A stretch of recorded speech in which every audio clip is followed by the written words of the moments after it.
Ինչպես հայտնի է, գործող ռեժիմը շաբաթներ առաջ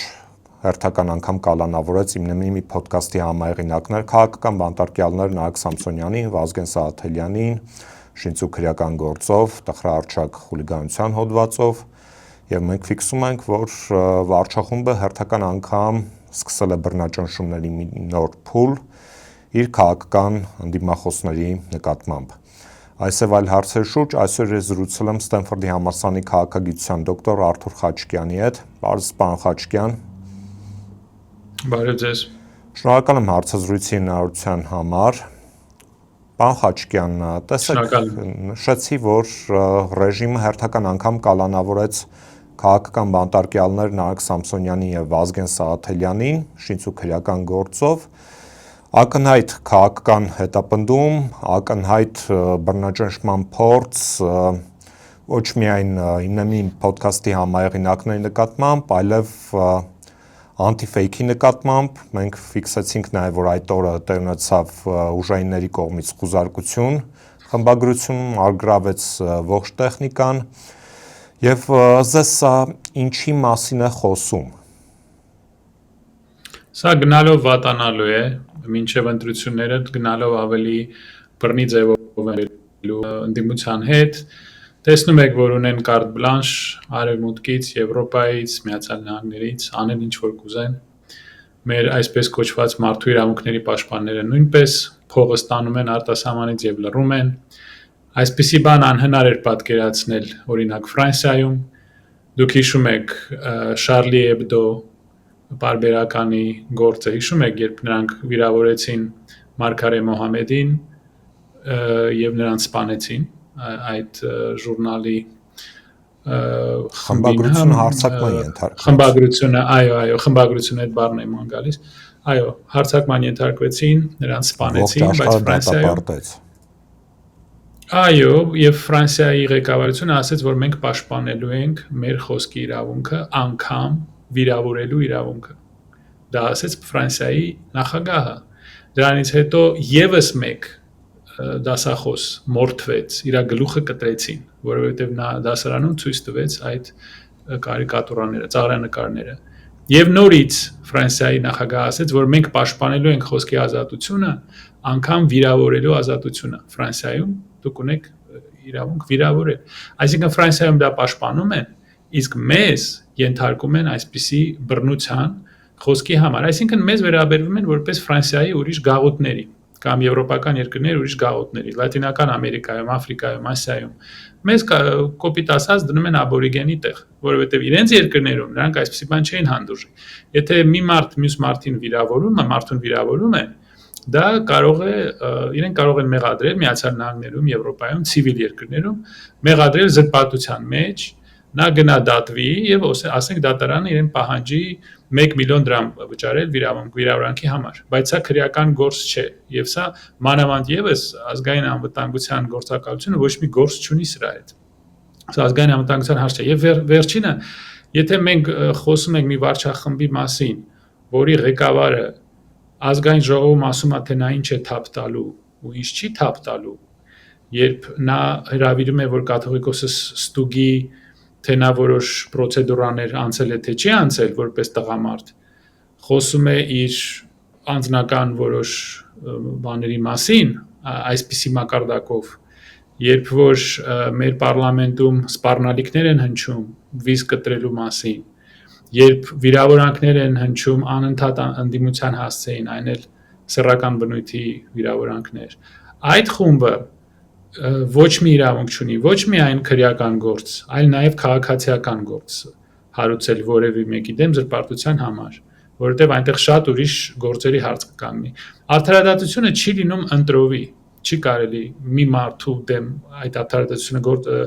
օգտագործել կամ խոսել արդարադատության մասին, իսկ մյուս դեպքում չխոսել։ Մեկը ուղղակի ասի դե հիմա թքեցի, մարդեմ թքեցի մեկ երեսին, կներեք, ոչ մի պատասխանատվության չենթարկվի։ Իսկ մյուս դեպքում տղաներին, որ էլի տանեն 3 ամսով, այն էլ իրենց էին վիրավորել եւ նրանք պատասխանեցին դրան։ Մենք բոլորս հասկանում ենք սա ինչ է, սա բռնապետություն է։ Ես ուղղակի չեմ կարողանում ինձ ներել եւ իմ որոշ ընկերներին ներել, որ մենք 2018 թվին հավատացինք, որ այս մարդիկ իսկապես դեմոկրատիա էին ուզում հաստատել Հայաստանում։ Այսպիսի բռնապետություն ես չեմ հիշում ոչ առաջի, ոչ երկրորդ, ոչ էլ երրորդ նախագահի ժամանակ։ Չնայած ես երկար ժամանակ Հայաստանում չեմ եղել, բայց հետևել եմ նորություններին։ Այսպիսի լկտի բռնապետություն ես չեմ հիշում մեր պատմության մեջ։ Պարոն Խաչիկյան, տեսեք, Միացյալ Նահանգներում նույնատիպ կոշտ բառապաշար քաղաքական քննադատության համատեքստում օգտագործում են նաև ոչ ավելի ոչ պակաս նախագահ Դոնալդ Թրամփը եւ Միացյալ Նահանգներում չես տեսնի, որ ուժայինները այդպիսի գործողություն իրականացնեն քաղաքական քննադատության առումով նմանատիպ կոշտ բառապաշար օգտագործողների հանդեպ։ Այդպիսի բան չի լինի, եթե այդպիսի վիրավորանք լինի, երևի այդ անձին ուղղակի կհրավիրեն, որ նա հրաժարական տա, եւ նա այլևս չի զբաղեցնի որևէ պետական պաշտոն, եթե այդ անձը վիրավորանք իրեն թույլ տա արտաբերի այսպիսի վիրավորանք, եւ ասեցի, քաղաքացիական գործ կարող է հարուցվել libel or defamation, այսինքն զրպարտություն, գրավոր կամ բանավոր զրպարտություն։ Ես մի քիչ ծանոթ եմ Միացյալ Նահանգների օրենքների հետ, հիանալի համակարգ է Միացյալ Նահանգների օրենսդրական այդ համակարգը հիանալի է, իրենց դատական process-ը ուղղակի հիանալի է։ Ես միշտ հիացել եմ դրանով։ Այնտեղ շատ ստույգ հարց է, վիրավորել եք, կգնաք կմուծեք այդ մարդուն զրպարտության համար։ Ես իմիջիալոց կարող եմ միլիոներ դառնալ, գիտեք, եթե ես հիմա գնամ իմ ինտերվյուների տակ այդ բոլոր գրածները հավաքեմ, այդ մարդկանցից ամեն մեկը 1000 դրամ ինձ տա, ես կդառնամ միլիոներ։ Եվ ես կարողանամ օրինակ հավասարվել մեր որոշ օլիգարխների հետ։ Այսքան վիրավորանք, որ իմ հասցեին են գրում, ձեր հասցեին են գրում, ընդդիմության, ցար գնումա ոչ ոք չի նկատում, դուք պատկերացնում եք, որ սիրելի Էմանուել Մակրոնը կամ Դոնալդ Թրամփը Ֆրանսիայի պարլամենտում, ասամբլեայում ազգային կամ կոնգրեսում ասի, որ ես որոշ բաներս թափ կտամ։ Դուք պատկերացնում եք, որ sense բան լինի։ Դուք ձեր երազի մեջ sense բան կպատկերացնեք։ Եվ նորից եմ կրկնում, Ֆրանսիան, որ կյանքի գնով, մարդկանց կյանքի գնով պաշտպանում է հենց վիրավորելու իրավունքը։ Ավելի հիմար, ավելի կոպիտ վիրավորանք, քան Մոհամեդ Մարգարեին ծաղրելը, ես չեմ պատկերացնում։ Ինչու է դա պետք անել, վիրավորել մահմեդականների զգացմունքները, ինչու եք դա անում։ Ոչ, մենք ունենք սուրբ իրավունք, խոսքի ազատություն եւ վիրավորելու ազատություն։ Բայց մեր դեպքում պարոն Մակրոնը համարում է, որ հայերը լինելով Ֆրանսիայի երևի գաղութի պես մի 4-րդ կամ 5-րդ Չ կլասի երկիր, հայերը արժանի չեն ունենալ նույն իրավունքները, ինչպես առաջի կլասի ցիվիլ ֆրանսիացիները։ Մենք երևի արժանի չենք։ Հայաստանի Հանրապետությունում տասնյակ քաղաքական բանտարկյալներ են առկա, տարբեր տվյալներով այդ թիվը անցնում է 60-ը։ Եվ մենք տեսնում ենք նաև ուժգնացող բռնաճնշումները հայ առաքելական եկեղեցու նկատմամբ, ամենայն հայոց կաթողիկոսի նկատմամբ։ Տեսնում ենք, որ Փաշինյանը փորձ է անում կազմաքանդել 1700-ամյա կառույցը ներսից եւ անգամ որոշ այսպես կոչված հոգևոր հայրեր անցել են արդեն նրա կողմը։ Ձեզ Փաշինյանի այս քաղաքականությունը ինչին է միտված եւ արդյոք նա կհաջողի իրեն տրված հանձնարարությունը իրականացնել։ Նախ ես կառաջարկում եմ, որ մենք մեր բոլոր քաղբանտարկյալներին եւ եկեղեցական մեր ղեկավարությանը խնդրենք, որ նրանք ինչ որ ձևով ինչ որ բան ասեն Լուկաշենկոյի կամ Պուտինի հասցեին կամ Կիմ Ir Սենի։ Եվ հետո մենք հայտարարենք, որ նրանք բանտարկված են, որովհետև վիրավորել են Լուկաշենկոյին, Պուտինին, Կիմ Ir Սենին։ Դրանից հետո ես ձեզ երաշխավորում եմ, որ ամբողջ արևմտյան մամուլը ամեն 15 վայրկյան կխոսա նրա մասին, որ սատանայական Ռուսաստանը, Բելոռուսիան, Հյուսիսային Կորեան լինելով սարսափելի երկրներ, որտեղ իշխում են բռնապետությունը, նրանք կանոնավորում են մարդկանց իրենց կարծիքը արտահայտելու համար ամեն 15 վայրկյան ամբողջ արևմտյան պրեսան դրա մասին կխոսա, Քրիստիան Ամանպուրի եւ Անդերսոն Կուպերի բերանից փրփուր է գալու, այնքան կխոսան սրա մասին, փուրփուր է գալու, ոնց այդ բանը լվացքի մեքենայից ոնց է փրփուր գալիս։ Ես կառաջարկեմ, որ այդպես անեն, որ վերջապես արևմուտքը մեզ նկատի, կամ ասենք, որ մեր բանտում ոչ թե հայեր են նստած, այլ Նավալնին, օրինակ։ Եթե Նավալնին նստած լինի, նրանք միանգամից դա կնկատեն։ Երկրորդը, ես հրապարակել եմ որոշ նորություններ, մի քանի րոպե առաջ ես ստացա լրացուցիչ տեղեկություն, արդեն մի փոքրիկ հոդված Միացյալ Նահանգներից, որտեղ պարզ գրված է, որ ավետարանականները ուզում են իրենց ենթարկել հայ առաքելական եկեղեցին։ Եվ ես խոսել եմ սրա մասին, ես որոշ աղբյուրներից նորություններ ստացա, որ այսպիսի պլաններ մշակվել են, կազմալուծել մեր եկեղեցին, պոկել, այսպես ասած, ամերիկյան եկեղեցու կապերը խզել Հայաստանի եկեղեցու հետ, եկեղեցուն մեղադրել, ինչպես դա արվեց Ուկրաինայում, որ կապեր ունի ռուսական հետախուզության հետ, փորձել իրենց ձեռքը վերցնել եկեղեցու ունեցվածքը, ընտրել մի նոր կաթողիկոս, ստեղծել պառակտում եկեղեցու մեջ, հայերին դուրս հանել Հեղուսաղեմից։ Այդ ավետարանականները նրանք Իսրայելի լոբիի մեծ մասն են կազմում, Միացյալ Նահանգներում 25%-ն է մոտավորապես բնակչության եւ հավատում են, որ ամբողջ Իսրայելը Աստծո կողմից տրվել է հրեաներին եւ ուրիշ ազգեր այդտեղ չպետք է ապրեն, պետք է լինի վերջնական մի մեծ պատերազմ, Արմագեդոն, որից հետո կվերադառնա Աստծո որդին կամ մարգարեն։ Ես բացարձակ ոչ մի բան չեմ հասկանում եկեղեցական գործերի մեջ, բայց այսպիսի տեղեկություններ եւ հիմա հենց նոր մի քանի րոպե առաջ ես տեսա մի փոքրիկ հոդված, որ ավետարանականները իրենց համար նպատակ են դրել, կազմալուծել եւ ենթարկել հայոց եկեղեցին։ Պարոն Խաչկյան, բացի այն, որ մենք տեսնում ենք այդ ուժգնացող բռնաճնշումները Հայաստանի Հանրապետության ներսում, որը որ իրականացնում է Փաշինյանի վարչախումբը, մենք տեսնում ենք, որ օղակը գնալով ավելի է սեղմվում բուն Հայաստանի Հանրապետության շուրջ եւ ադրբեջանական կողմը շարունակաբար խոսում է այսպես կոչված Զանգեզուրյան միջանցքի մասին եւ նաեւ Հայաստանի Հանրապետությունում սահմանադրության փոփոխության մասին։ Ինչու է ձեզ շտապում Իլհամ Ալիևը, արդյոք նա ըստ որոշ գնահատականների վախենում է, որ Փաշինյանը չի կարող 26 թվականին վերարտադրվել։ Ես չեմ կարծում, որ նա շտապում է եւ ես չեմ կարծում, որ նա ինչ-որ կասկածներ ունի, որ դուք տեսնում եք այս մարդը եւ իր խումբը բոլորին ծեծելու են, նստացնելու են, մեղադրելու են ինչ-որ բանի մեջ, շրջակելու են, որ բոլորը արտասահմանյան գործակալներ են, ագենտներ են,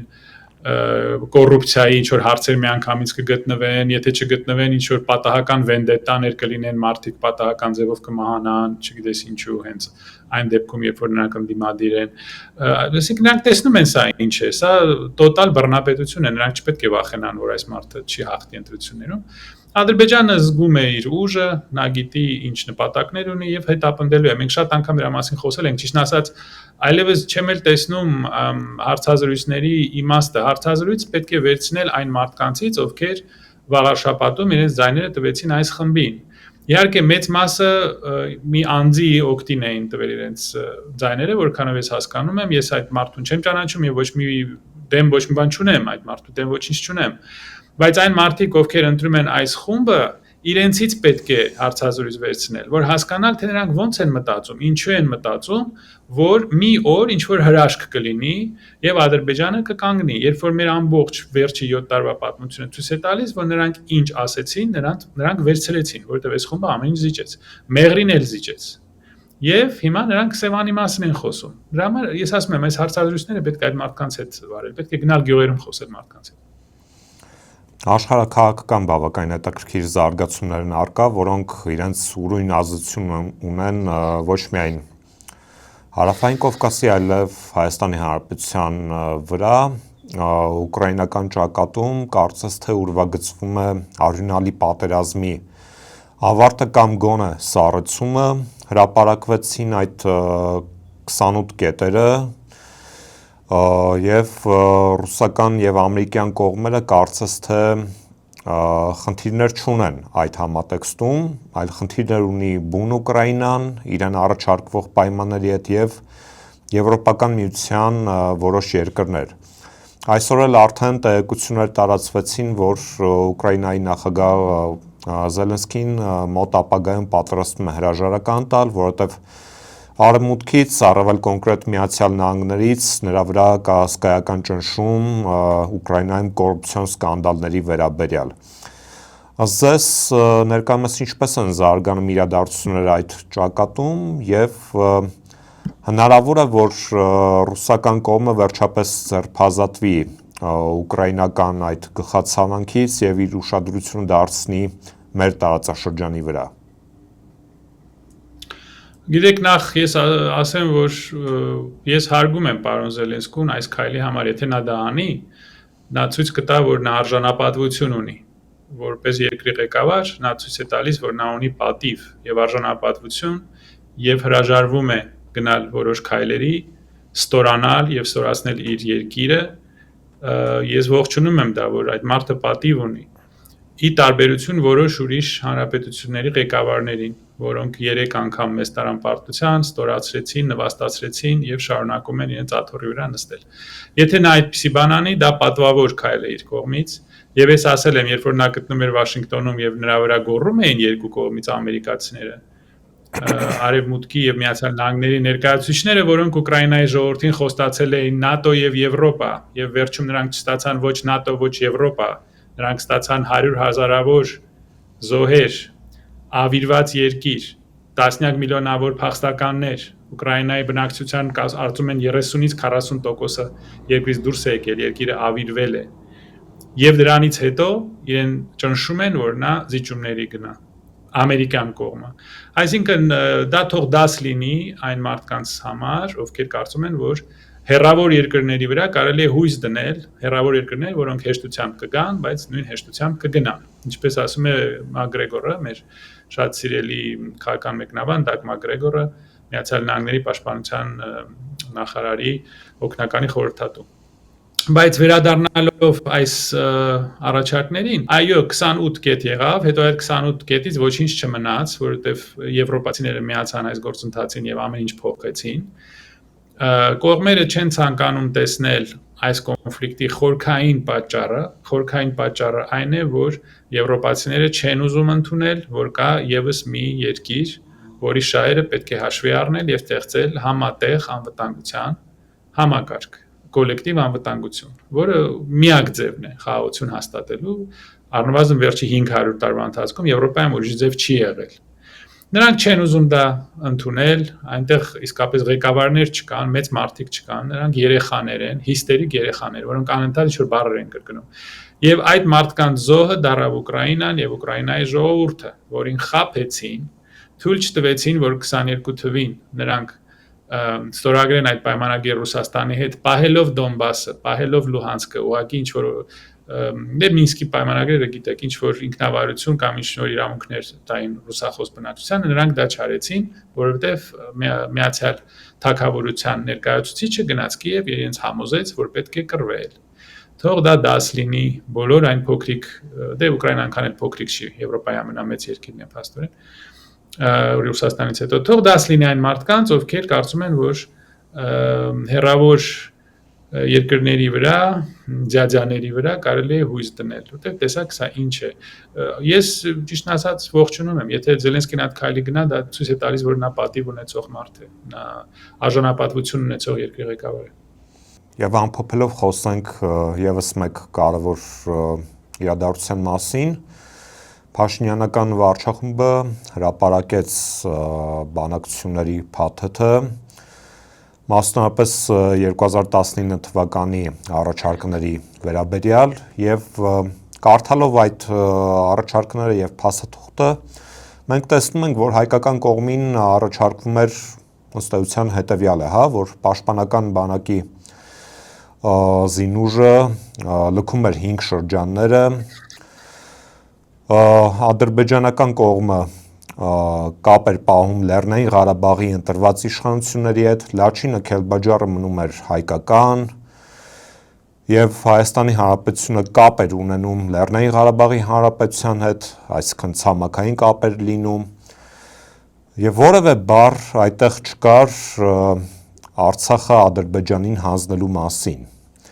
Փաստացի Նիկոլ Փաշինյանի իշխանությունը հերթական անգամ այս փաստաթղթերի անգամ հրապարակումով ինքնախոստովանական ցուցմունք տվեց, որ այս իշխանությունները ուղղակի հանձնել են Արցախը։ Իսկ ձեզ համար ինչ-որ նոր բան կար այդ փաստաթղթերում։ Մեր մասնագետները տարիներով ասում էին, արդեն խեղճ պարոն Շարմազանովը մեռավ ասելով նույն բանը անընդհատ ասում է, ու բոլոր ուրիշ մարդիկ նույն բանը կրկնում են, քանի տարի կարելի է նույն բանը կրկնել, որ 5 շրջանը պետք է հանձնվեր, 2 շրջանը պետք է մնար, բանի ստատուսի հարցը պետք է հետագայում լուծվեր։ Հա, դրվեր հետագայում պետք է ինչ-որ բանակցություններով լուծվեր։ Այդ ստատուսը Ադրբեջանը ասում էր միայն Ադրբեջանի կազմում, որքանով ես հասկանում եմ, հայկական կողմը ասում էր ցանկացած կարգավիճակ առանց որևէ սահմանափակման։ Դրա մասին քանի տարի ենք մենք խոսել։ Բայց դուք մի մտահոգվեք, նրանք հիմա մի արդարացում կգտնեն։ Կասեն, որ այո, ստորագրվել էր, բայց նախագահան արդեն հանձնել էր 10 տարի առաջ, կամ երկրորդ նախագահան արդեն հանձնել էր 20 տարի առաջ, կամ առաջին նախագահան արդեն հանձնել էր 30 տարի առաջ, Մեղրինել էին հանձնել, Ղարաբաղն էին հանձնել եւ ընդհանրապես 2018 թվականի այդ հեղաշրջումը չի եղել, դա նախկիններն են արել։ Մի բան կմտածեն, նրանք սովորել են, որ ինչ ուզեն կարող են ասել, հետո ժողովրդին կարող են ծեծել, ոստիկանությունը բերել այդ մասկեքով մարդիկ մտնեն մարդկանց բնակարանները, ով որ համաձայն չի ծեծելով հանեն դուրս, տանեն նստացնեն ու բոլորին համոզեն, որ նրանք ճիշտ են։ Ես չեմ զարմանա, էլի ինչ որ բան կմտածեն, դուք մի քիչ սպասեք, հեսա արդարացումը կասեն կամ նախկինները, կամ ռուսները, կամ Թալանը, կամ էլ ինչ են ասում, բանակը, Ալմատի հռչակագիրը։ Հա, դե ինչ որ մի բան կհիշեն, եթե Ալմատի հռչակագրով դա ընդունված էր, դուք ինչ գործում եք գնայեք Ադրբեջան, ասեք դա Ադրբեջանի բանը, Հայաստանի մասն է, ձեր որդուն ուղարկեիք այնտեղ ծառայել։ Հայաստանի եւ վերջետով էր ասում, ես էի ասում, թե դուք եք ասում, ձեր տղան ինչ էր այնտեղ անում, ձեր որդին, ինչ պատերազմի մասին էիք խոսում, ինչ Սարդարապատի մասին էիք խոսում։ Գիտեք, ես որ արտասահմանյան էքսպերտների հետ խոսում եմ, օրինակ Միացյալ Նահանգներից, Անգլիայից, Ֆրանսիայից, Իտալիայից, իդեպ հետաքրքիր հարցազրույց եմ ունեցել վերջերս։ Ես իրենց հասկանում եմ, անգամ եթե իմ հետ համաձայն չեն, մենք շատ լավ կարող ենք խոսել, փոխանակել ինչ-որ փաստարկներ, իրար հասկանում ենք։ Բայց ես որ այսպիսի բաներ եմ լսում, ես ուզում եմ գժվել, խելագարվել, հասկանում եք, դու որ սկսում ես այսպիսի հարցերի մասին խոսել հայկական այս փորձագիտական համայնքում, դու սկսում ես խելագարվել։ Բոլորը լսել են, չէ՞, նա ոնց է ասել, սա Հայաստանի մասն է։ Բոլորը տեսել են իր որդին, որ ոնց է այնտեղ ծառայել։ Բոլորը տեսել են 2 տարի ոնց է գաղտնի ձևով բանակցություններ վարել։ Բոլորը տեսել են, որ նա ասում էր գնացեք պաշտպանեք, կասկա հավաքեք ձեր տանը, ընտրեք ձեր ղեկավարներին, կամավորներ, գնացեք ճակատ։ Այդ ես երազումս եմ տեսել, թե դա եղել է իսկապես։ Ասում էր սա մեր նոր Սարդարապատն է, ասում էր Թուրքիան եկել է, որ ցեղասպանությունը վերջ։ Ես գիտեք, sense որ շարունակվի, արդեն ես եմ գնալու բժանոց։ Ես չեմ կարող անընդհատ այս խելագարությունները մեկնաբանել։ Շնորհակալ եմ հետաքրքիր զրույցի համար։ Իմ հյուրն էր Ստենֆորդի համալսարանի քաղաքագիտության դոկտոր Արթուր Խաչիկյանը, ձեզ հետ էր Դավիթ Ֆիդանյանը, բաժանորդագրվեք Antifake YouTube-յան ալիքին, կհանդիպենք։